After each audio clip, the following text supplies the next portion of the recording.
This channel started because of GoPro, and I'm serious. Strapping the action cam onto the helmet and filming our adventures is how the channel started, and it will continue that way. But it's time to say goodbye. GoPro just got screwed or unscrewed from my helmet. I've been more and more annoyed with my GoPros over the years, and that's why I've got myself a new camera now. But there are some people still buying GoPros, even to this day, for some unknown reason.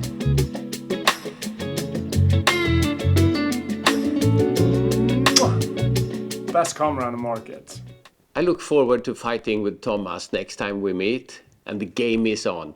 In this video, I tell you what's wrong with all the GoPros that I had, and why I got this new Insta360 Ace Pro. It's not a 360, it's an action cam. Very confusing.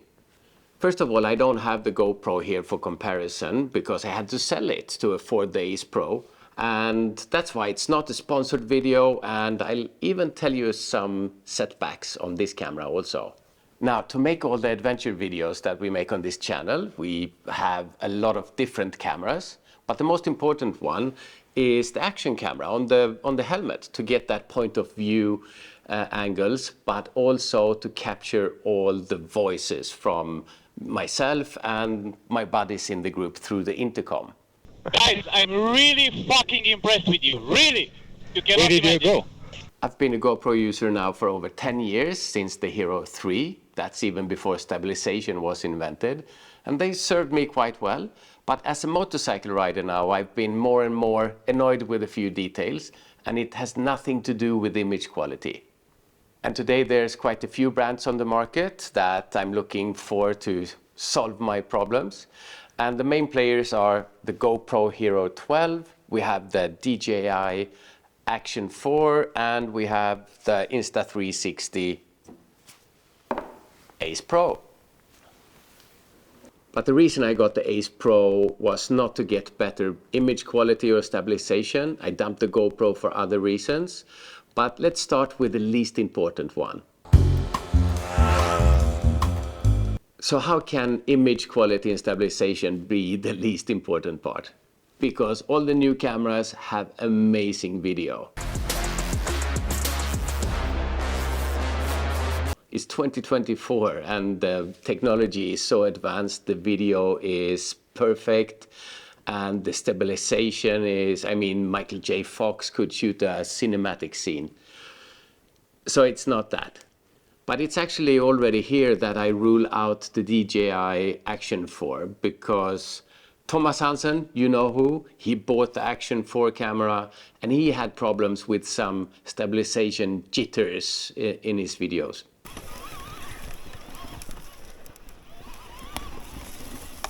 I read up on it, and DJI are fixing it through firmware and trying to get better at that part, but yeah, too late for me. And the Ace Pro has actually one thing over the other cameras, and that's low light performance. Sometimes we ride in dusk and low light scenarios, and they've added some AI chip. Everything's AI nowadays, but it processes the image before it gets compressed down to the memory card, and that really makes a difference when it comes to low light. So it's a different level of low light capabilities, which are generally quite bad on action cameras. So that's one up for the Ace Pro. Yep. Oh yeah. Capturing audio from the helmet and intercom is one of the most important parts of the action camera for me. And if you're a solo motovlogger or something like that, there are multiple options to get your voice onto the cam. You can even connect Bluetooth microphones and even connect the intercom themselves directly to the camera. That doesn't work for me because I need to have also what the group is saying and so on.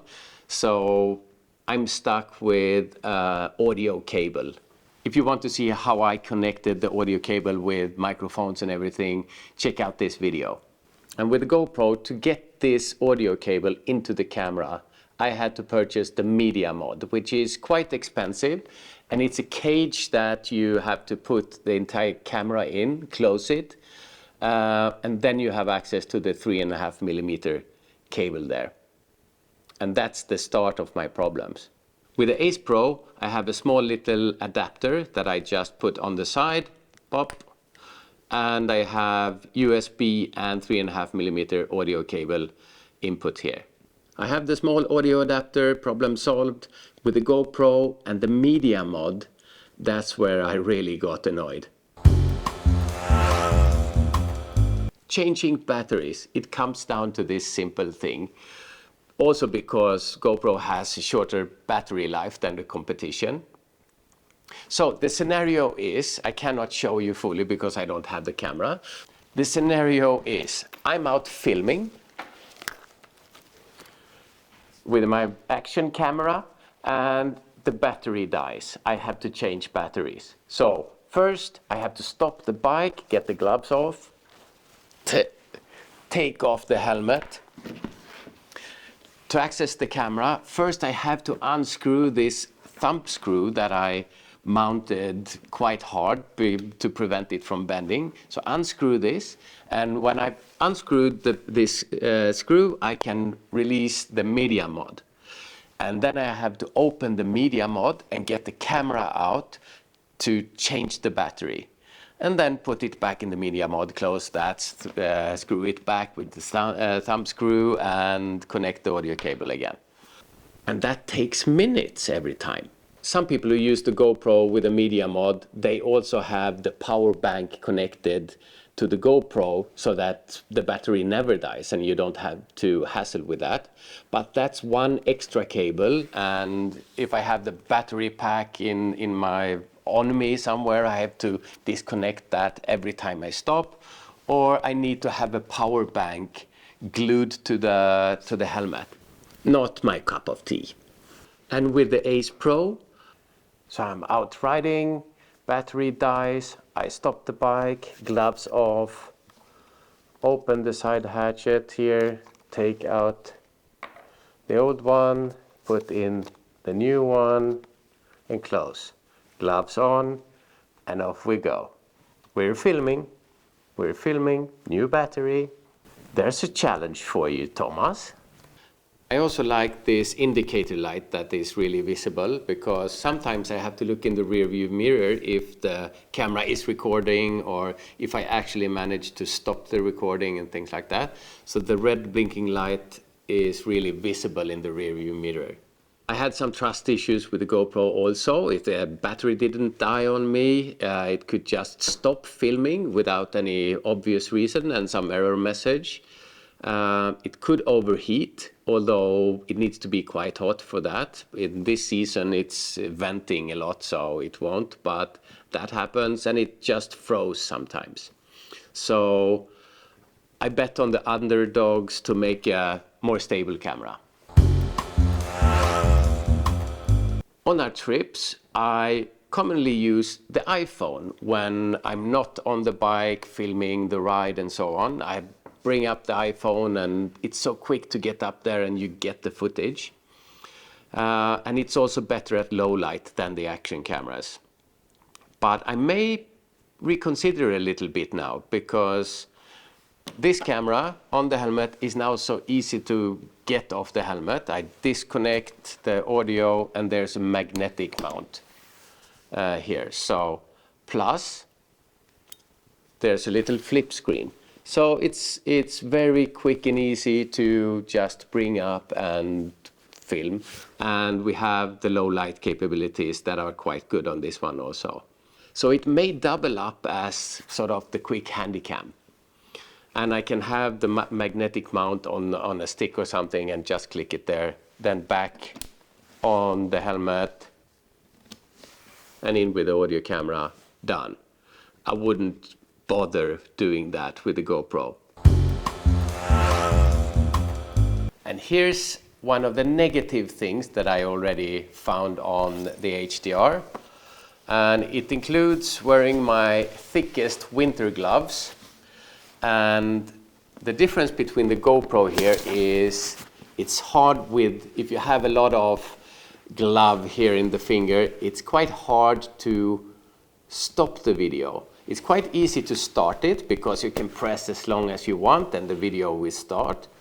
But when it's time to turn off the recording, I struggle a bit with these thick gloves because you have a small window of time, let's say half a second, that you need to press and release.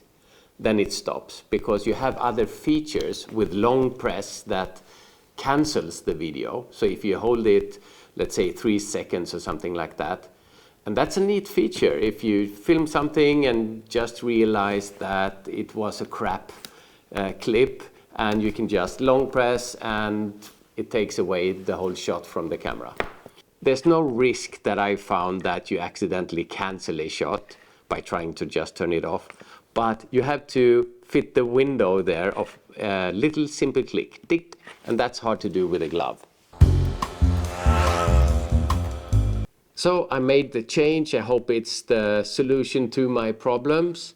It's not a sponsored video, and I don't care for a lot of the cool features that the sponsored reviewers mentioned, like the 8K cameras and AI warp features and AI highlights and whatnot. I need a reliable, long-lasting action camera. And let's see if Thomas Hansen brings out his guns and make a battle video to counter mine. So again, if you want to rig the audio for your helmet like the way I did, check this video. And also some good tips on making motorcycle videos. I have another video for you also. So see you out there and ride safe, be nice, pick up your trash, wave and smile. Ciao.